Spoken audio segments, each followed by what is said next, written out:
वो देख, वो बबलू कहीं से पिट कर आया है। यार हाँ यार, मैंने स्कूल में भी देखा था, किसी ने सर फोड़ दिया उसका।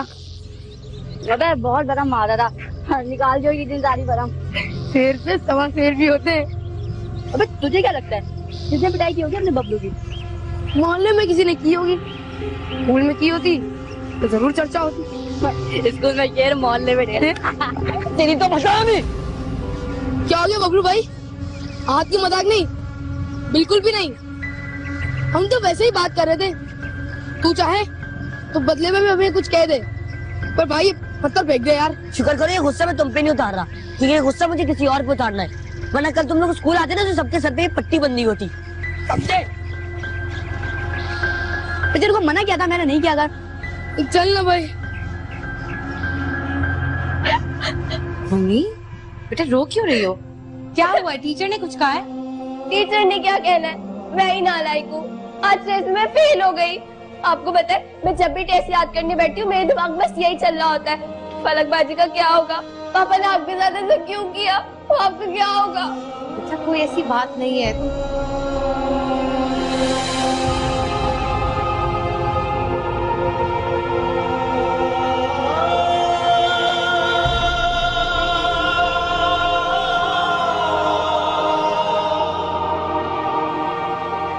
रिया क्या हुआ? ये मुन्नी क्यों रो रही है?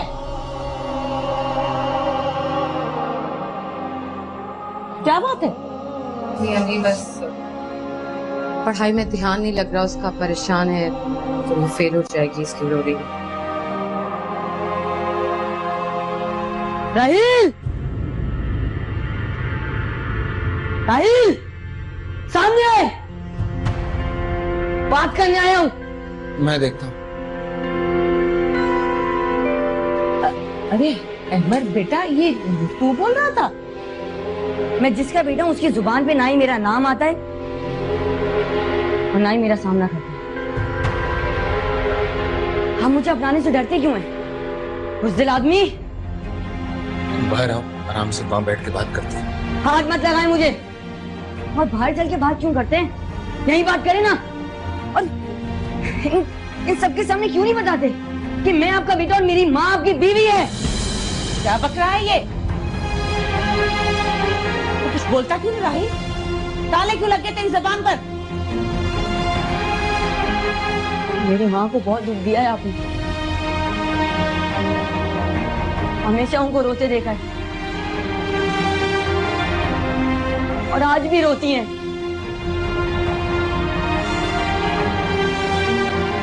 मैंने उनको समझाया था कि उस शख्स को भूल जाएं, लेकिन वो मेरी तरह पागल है। अगर आप मेरी माँ के आंसू नहीं पोंछ सकते तो मेरे बाप बनने का आपको कोई हक नहीं है।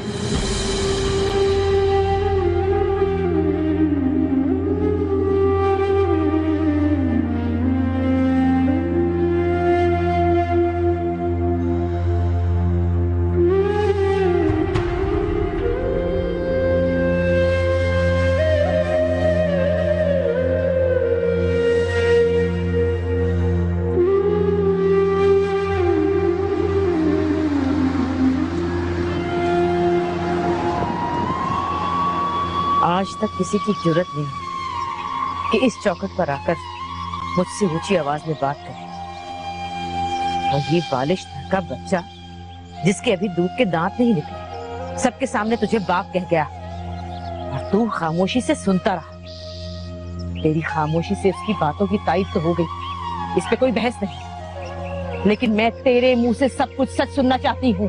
एक एक बात, हर वो बात जो तूने हमसे छुपाई। मुझे तो कुछ समझ नहीं आ रहा, इस घर में हो क्या रहा है? मुझे तो यकीन ही नहीं आ रहा है, बिल्कुल भी नहीं। किस बात पे यकीन नहीं आ रहा? मुझे भी बताओ फलक प्लीज। पापा की दूसरी शादी पर। पापा की दूसरी शादी? ये तुम क्या कह रही हो फलक? मुझे यकीन नहीं आ रहा। मैं कहाँ कह रही हूँ, वो अहमर बोलकर गया है ना, खुद को पापा का बेटा बोल रहा था वो। मुझे बिल्कुल यकीन नहीं आ रहा फलक। यकीन तो मुझे भी नहीं हो रहा था, अगर मैं कल सब कुछ अपने आंखों से न देखती। आंखों से? क्या देखा है तुमने मम्मी? हमें भी बताओ। सिर्फ मैंने ही नहीं, अम्मी ने भी देखा है। और आप दोनों ने तो वो नहीं देखा जो कल मैं और अम्मी देख कर आए।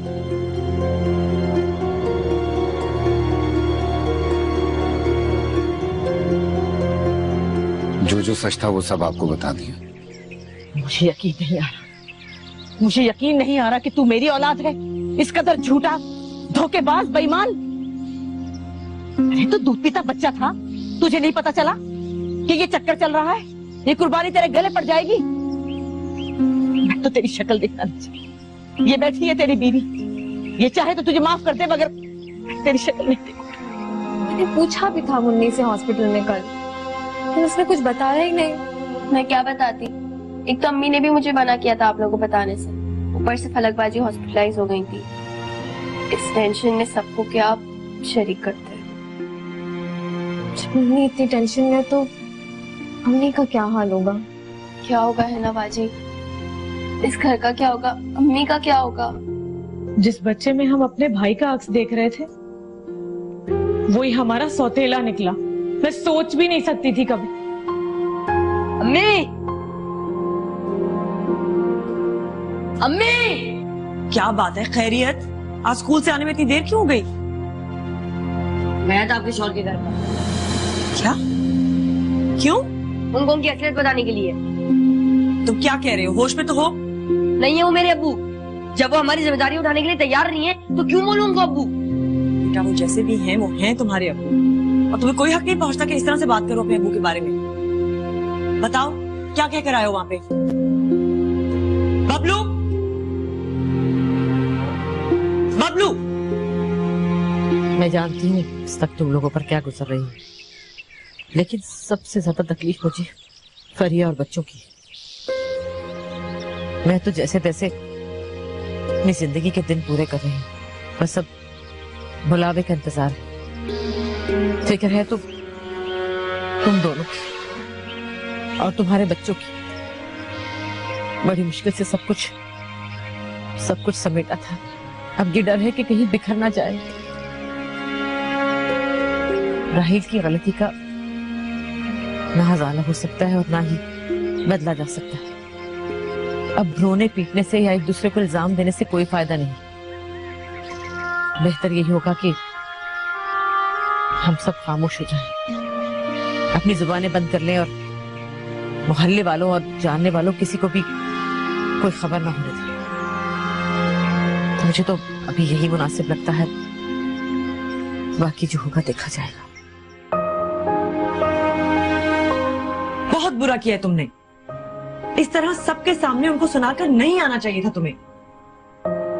हमें मुझसे बर्दाश्त नहीं हुआ। मैंने तुम्हें सुबह भी समझाया था कि ये तुम्हारी परेशानी नहीं है। कम से कम मुझसे पूछ तो लेते। अब बात बनने के बजाय मत बिगड़ जाएगी। अम्मी हमारी बात बनी कब थी जो बिगड़ी है? नहीं बेटा, तुमने बहुत बड़ी गलती की है। अब मुझे वहां जाकर सुधारनी पड़ेगी तुम्हारी गलती। मैं आपको कोई जरूरत नहीं है वहां जाने की। जरूरत है। तुम छोटे हो, इन सब बातों को नहीं समझ सकते तुम। मैं जा रही हूँ वहां थोड़ी देर के लिए। अपना बैग खोलो, किताबें निकालो और होमवर्क करना। खबरदार जो घर से बाहर निकले।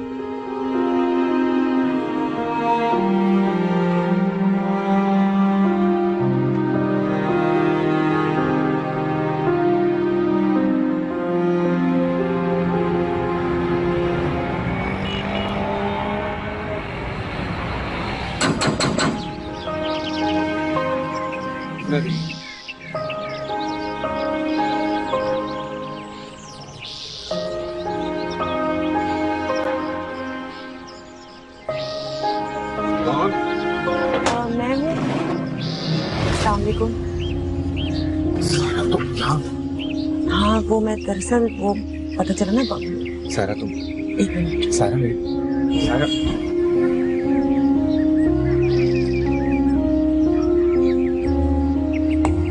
तुम्हारे बेटे ने कोई कमी छोड़ी थी जो तुम कसर पूरी करने आ गई हो? नहीं जी, मैं तो माफी मांगने आई हूँ। बच्चा है, जज्बाती है, गलती हो गई उसे।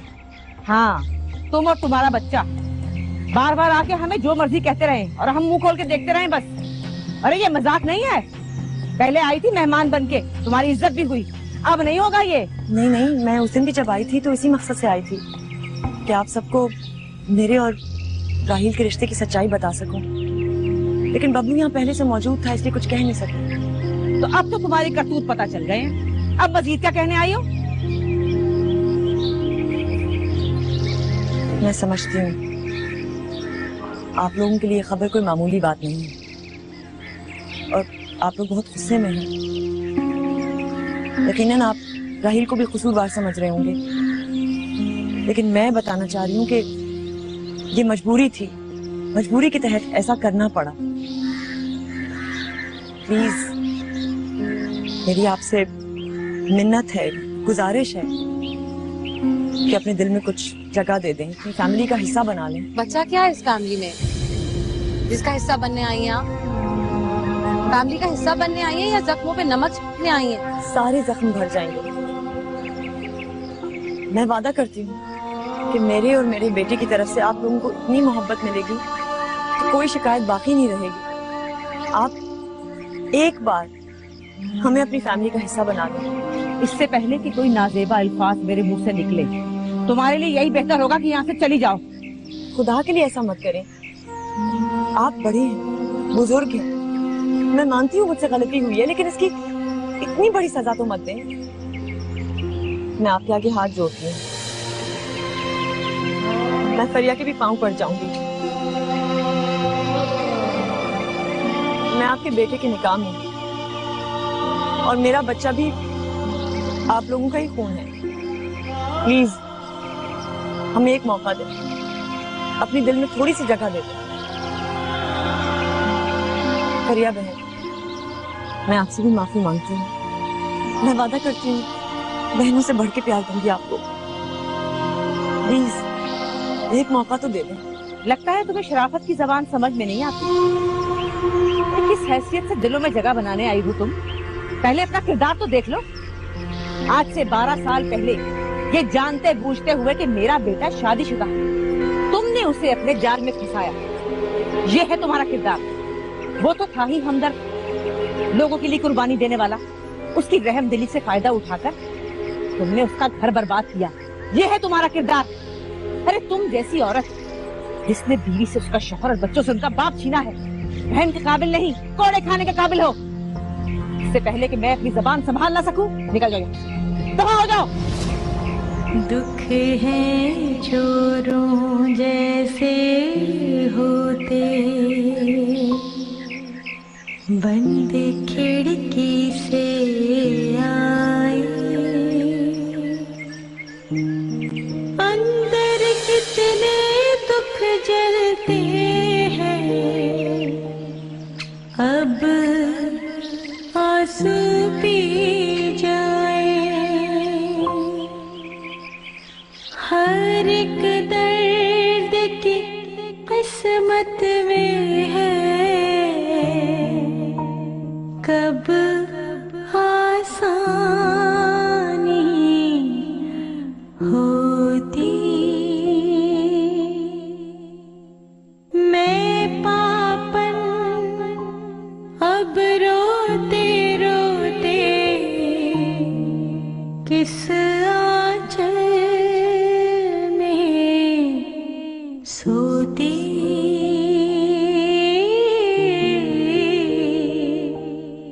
किस आंचल में सोती। अम्मी, क्या बात है कि उनसे? कुछ नहीं। बताया क्या हुआ? अम्मी प्लीज बताएं, किसी ने बदतमीजी की आपसे? प्लीज बब्बू, प्लीज मुझे अकेला छोड़ दो, अब जाओ अपने कमरे में। लेकिन अम्मी, लेकिन कुछ नहीं। एक बात तुम्हें क्यों नहीं समझ में आ रही? जाओ अपने कमरे में, मुझे अकेला छोड़ दो इस वक्त।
नहीं है मुझे, काफी है इतना।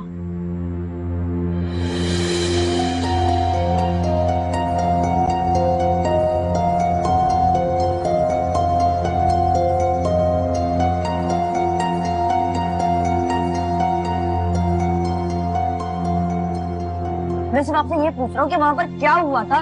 आप ऐसी क्यों है अम्मी? आप क्या सोच रही है? Just shut up! कितनी बार एक बात कहूँ तुमसे? दफा हो जाओ यहाँ से। मन के मोती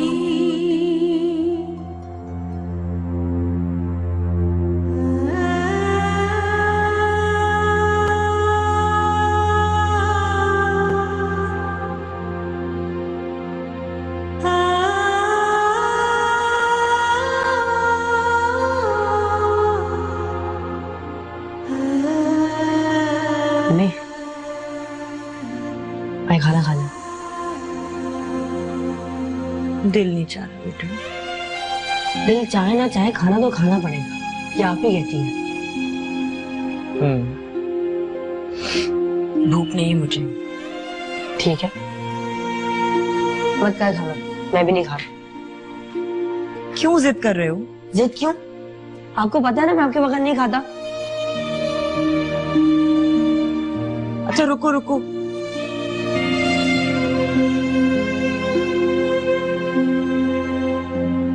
गरम करके लाती हूँ तुम्हारे। गरम है खाना, मैंने सारा गरम कर लिया। आप बैठे।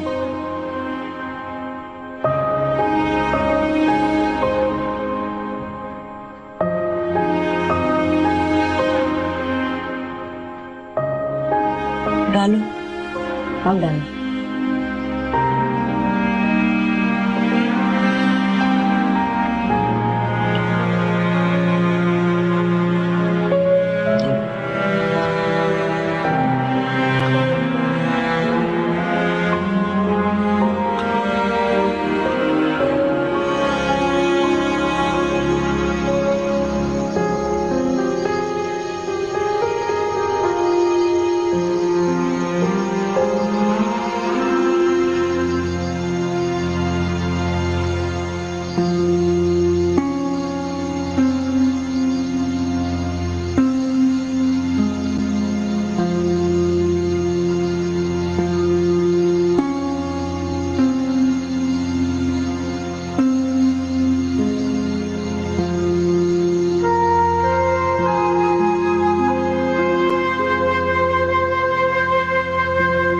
क्यों बैठा है यूं अकेला अंधेरे में?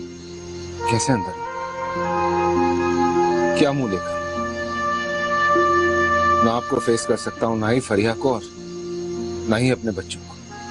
ये तो 12 साल पहले सोचना था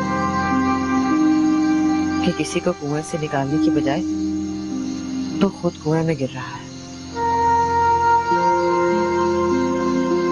बच्चों का सामना कैसे होगा इसके बारे में तब सोचना था। जो होना था हो गया।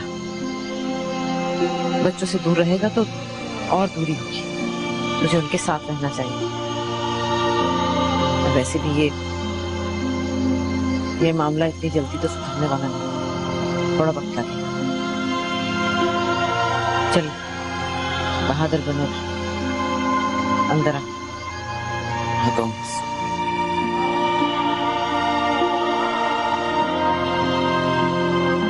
बताए वहाँ क्या हुआ था? प्लीज परेशान मत करो। अम्मी मैं खुद परेशान हूँ। मुझे जानना है कि वहाँ क्या हुआ था। तुम्हारी वजह से खाना खा रही हूँ। खाना खाने दोगे या नहीं? अम्मी मैं आपको मना नहीं कर रहा हूँ कि आप खाना नहीं खाए, मैं सिर्फ पूछ रहा हूँ। कोई बताने वाली बात होती तो मैं बता चुकी होती। अम्मी अगर वहाँ कुछ नहीं होता ना तो आपकी आंखें सूजी नहीं होती। प्लीज प्लीज मत करो, परेशान मत करो। अगर खाना नहीं खाना जाओ अपने कमरे में, उसी तरह सो जाओ। नहीं जा रहा मैं अपने कमरे में, नहीं सोना मुझे। मैं सिर्फ आपसे ये पूछ रहा हूँ कि वहाँ पर क्या हुआ था। आप ऐसी क्यों है अम्मी? आप क्या सोच रही है? Just shut up! कितनी बार एक बात कहूं तुमसे?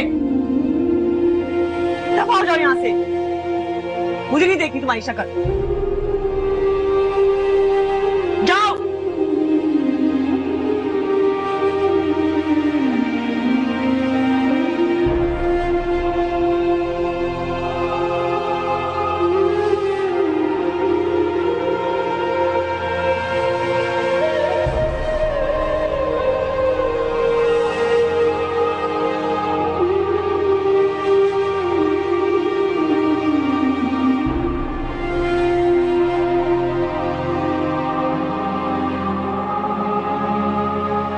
दुख है चोरों जैसे होते,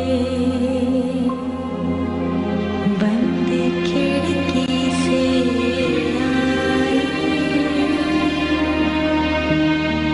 अंदर कितने दुख जलते हैं,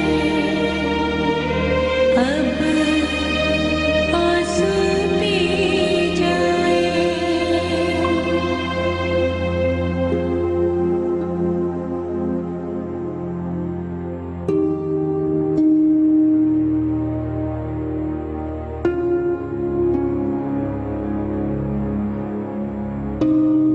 फरिया,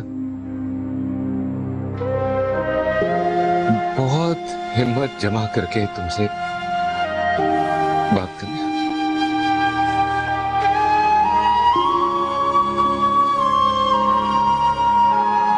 हुई है गलती मुझसे, जाने में अनजाने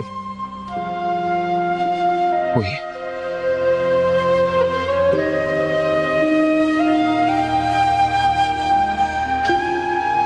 हो सके तो माफ कर दो, क्योंकि वैसे ही मैं इस चीज की बहुत सजा भुगत रहा हूं। मैं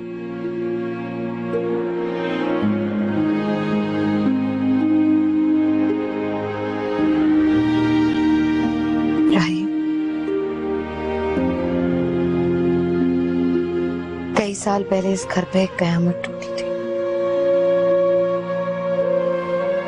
जब आपके इंतकाल की छोटी खबर आई थी,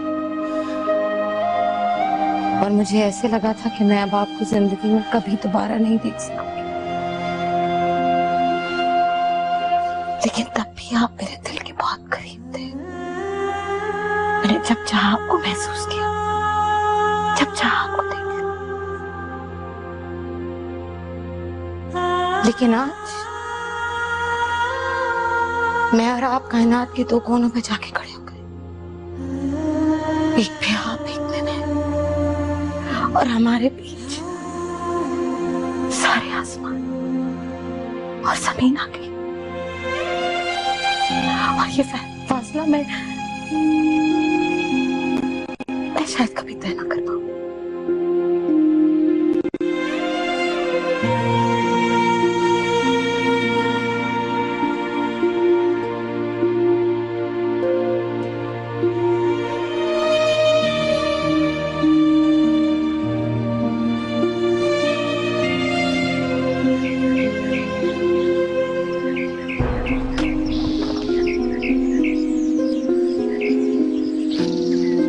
लायला उधर जाओ, जाओ उधर।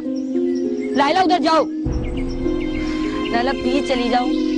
लायला प्लीज उधर चली जाओ। लायला उधर जाओ। लायला जाओ उधर।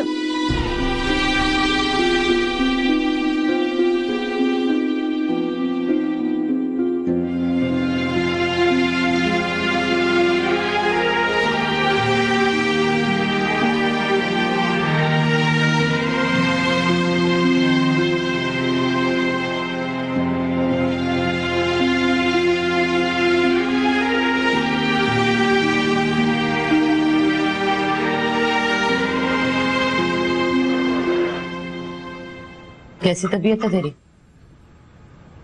ठीक हूँ, जिंदा हूँ, मरी नहीं हूँ अभी। मुझे डॉक्टर के पास जाना है, मजबूरी बन गई है मेरी। मेरी जान पर बनी है, किसी और की नहीं। दिन का चैन और रातों की नींदें हराम हो गई है मेरी। आप लोगों को समझ में क्यों नहीं आता? तुम्हें कोई अक्ल है? मुन्नी के सामने इस तरह की बातें कर रही है। नर्म दिली का फायदा उठा रही हो।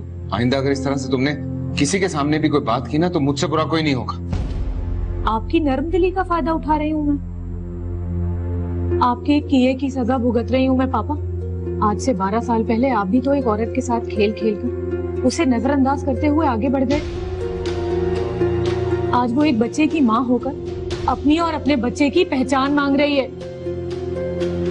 जरा गौर करें पापा, यही सब कुछ आपकी इस बेटी के साथ हुआ, समझे आप?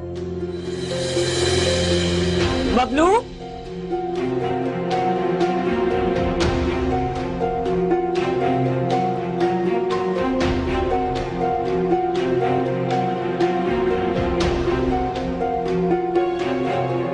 अभी मैं ढूंढ रही थी बबलू को, वो कहीं घर में नहीं है। मैं तो तुम्हारी तरफ आने वाली थी कि शायद तुम्हारे यहाँ आया हो बाकर से खेलने। नहीं तो बाकर तो स्कूल गया हुआ है, और वैसे भी उन दोनों का झगड़ा हुआ है, वो मेरी तरफ कैसे आ सकता है? मन के मोती मोती। बकवास बंद कर। इस तरह बाप से बात की जाती है? कोई शर्म हया है तुझे? फिर किस तरह बात करनी चाहिए दादी? वालिदैन का किया हमेशा औलाद के सामने आता है, यही कहा करती थी ना आप। तो फिर मैं चुप क्यों रहूं? सुना आप लोगों ने?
शमा, अस्सलाम वालेकुम। वालेकुम सलाम। शमा, इतनी सुबह सुबह कैसे आना हुआ? एक मिनट, देखो इससे पहले कि तुम मुझसे नाराज हो, मैं खुद ही तुमसे कह देती हूँ कि मैं तुमसे बहुत शर्मिंदा हूँ। मैं तो कल ही आने वाली थी, लेकिन वो बहुत देर हो गई थी, इस वजह से नहीं आई। मैं उसकी गलती की वजह से खुद तुमसे माफी मांगती हूँ। वो नादान है, बच्चा है, और वैसे भी इन बच्चों की वजह से हमें तो आपस में नाराज नहीं होना चाहिए ना। मुझे कुछ समझ में नहीं आ रहा, तुम क्या कह रही हो? कौन सी शर्मिंदगी, क्या गलती? अरे वो कल बबलू का झगड़ा हो गया था ना बच्चों के साथ। बाकर ने उसे पत्थर मारा। मैंने सुना है कि उसके माथे पर टांके आए। पत्थर बाकर ने मारा था? मैं तो समझ रही थी कि दूसरे बच्चों से झगड़ा हुआ है। अच्छा, इसका मतलब तुम्हें इस बारे में कुछ नहीं मालूम? नहीं। लेकिन मैं तो समझी थी कि तुम मुझसे बहुत नाराज होगी। लेकिन देखो, अब अगर तुम्हें पता चल भी गया है, प्लीज उसे माफ कर दो। मैंने कल भी उसकी बहुत पिटाई की थी, और अब तुमसे इसी वजह से माफी मांग रही हूँ। प्लीज। ठीक है, मैं तो खुद इस वक्त बहुत परेशान हूँ। अभी मैं ढूंढ रही थी बबलू को, वो कहीं घर में नहीं है। मैं तो तुम्हारी तरफ आने वाली थी कि शायद तुम्हारे यहाँ आया हो बाकर से खेलने। नहीं तो बाकर तो स्कूल गया हुआ है, और वैसे भी उन दोनों का झगड़ा हुआ है, वो मेरी तरफ कैसे आ सकता है? तुम मोहल्ले में कहीं और देखो, शायद कहीं और हो। अब अच्छा, इस वक्त मैं थोड़ा जल्दी में हूँ, मैं चलती हूँ, और बबलू का जैसे ही पता चले मुझे जरूर बताना, ठीक है? ओके, अल्लाह हाफिज। किधर क्या ये बच्चा?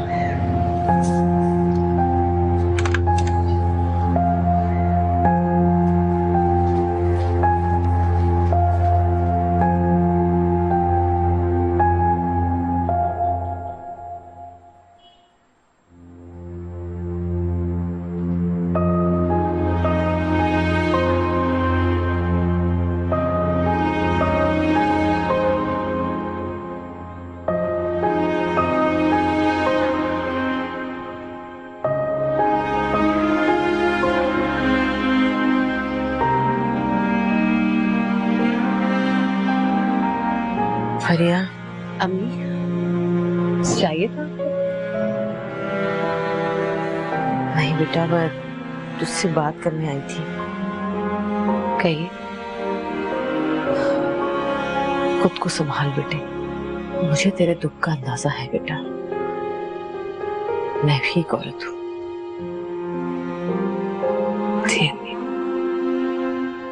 लेकिन तेरे बच्चे बिखरे हुए हैं, हवाओं की जद में है।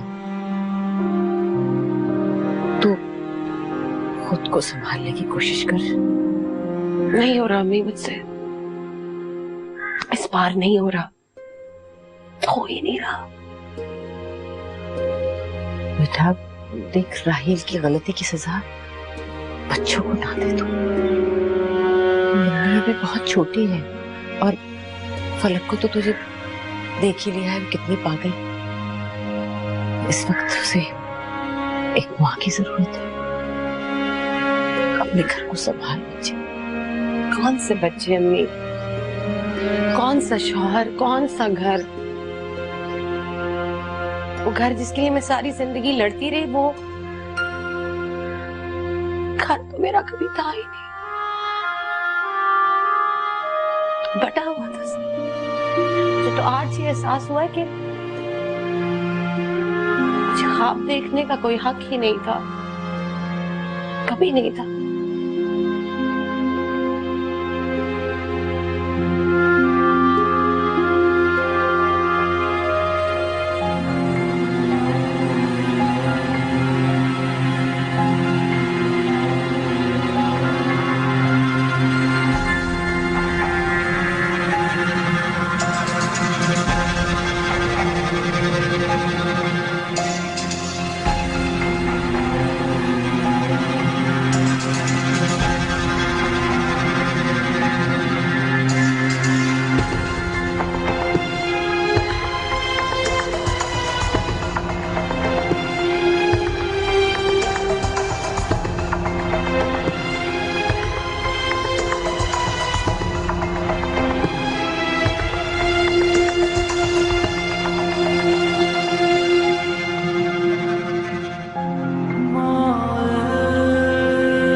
इस वक्त तेरी बच्ची की जान खतरे में है। बजाय बच्ची को संभालने के तुम और फरिया अपने मामलात से नहीं निकल रहे। अगर फलक को कुछ हो गया तो जिंदगी भर पछताएंगे हम। अब मैं क्या कर सकता हूँ? सब कुछ कर सकते हो, बिल्कुल कर सकते हो। एक जिम्मेदार बाप हो तुम। और इसी जिम्मेदार बाप से आज उसके बच्चे नफरत करने लगे। अरे जब बच्चों को चोट लगती है तो माँ बाप ही बच्चों के जख्मों पर मरहम रखते हैं, चाहे चोट कहीं से भी लगी हो। मेरे जहन में एक तरकीब है। तरकीब? हमें सगीर को ढूंढना होगा, उसे फलक के पास वापस लाना होगा। क्या बात कर रही हैं आप? उस आदमी की वजह से मेरी बेटी इस हालत में पहुंची है। ये कैसी बातें कर रही हैं आप? जानती हो, मगर सगीर ही अब फलक को बचा सकता है। अरे हो सकता है कि सगीर अपने बच्चे का सुने तो फलक को और बच्चे को अपना ले। अब फलक को सगीर ही कोई खुशी दे सकता है, वरना कोई नुकसान हो गया तो जिंदगी भर हाथ मलते रह जाएंगे हम। फलक उसकी शक्ल में नहीं देखना चाहती, नफरत करती है उससे। नफरतें मोहब्बतों में बदल जाया करती हैं, हमने देखा है। और जो दुख देता है वही दुखों का बदावा भी करता है। तुम छोड़ो इन बातों को, अपनी अना को मारो और सखीर को ढूंढो जाकर, जाओ उसके पीछे।